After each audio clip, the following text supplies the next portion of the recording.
Donald Trump responds to the United Nations rebuke, "Don't care."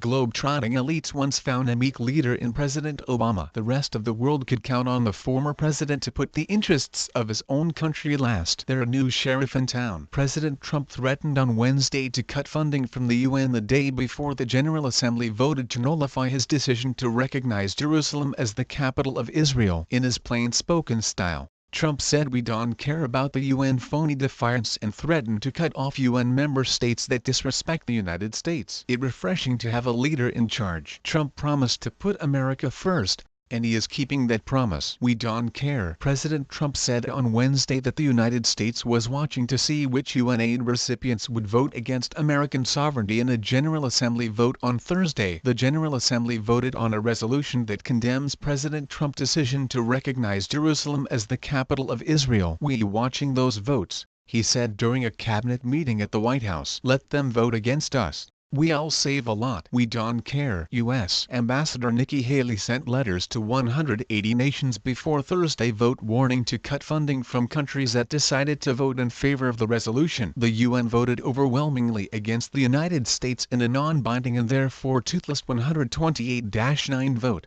with 35 nations abstaining and 21 absenting. Major aid recipients including Afghanistan, Egypt, Jordan, and Pakistan voted in favor of the resolution. In addition to the U.S., Israel, Guatemala, Honduras, Micronesia, Nauru, Palau, the Marshall Islands and Togo all voted against. Haley emphasized that the United States would not allow the UN vote to dictate its decision to move its embassy from Tel Aviv to Jerusalem. A week of warnings. The U.S. ambassador had warned on Tuesday in a defiant tweet that the U.S. would be taking names.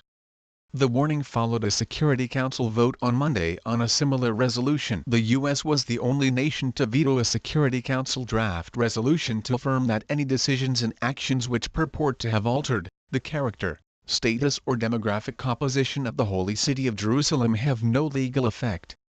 14 other nations voted in favor of the resolution. Following that vote, Haley emphasized that the United States retains the sole power to decide where it establishes embassies. To contradict this is to contradict the sovereignty of the United States, she said. After Thursday's Security Council vote, Haley invited the 65 ambassadors who either voted no, abstained, or absented the vote to a reception on January 3 to thank them for their support of the United States. Ungrateful beggars. "Don't bite the hand that feeds you" is not a lesson the world community seems to have learned. The U.S. contributed $10 billion to the UN in 2016, and is scheduled to give away $25.8 billion in foreign aid in 2018. Some of the countries who voted against the United States receive over $1 billion in aid annually from America. Egypt received about $1.4 billion from the U.S.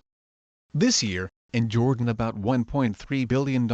Some outlets in the liberal media could barely contain their glee at America getting snubbed. The New York Times seemed to approve of the collective act of defiance. Trump's willingness to broach politically correct norms has frustrated liberal elites since the day he threw his hat in the ring to become president. His plain-spoken, honest talk provokes anger and fear from technocrats across the world who rely on political correctness for people to go along with globalization and the liberal agenda that it promotes. His latest warning to cut off aid is just another sign that the old days of Obama-era globalism are over. If nations that receive aid continue to disrespect American sovereignty, then Trump should follow through on his threat.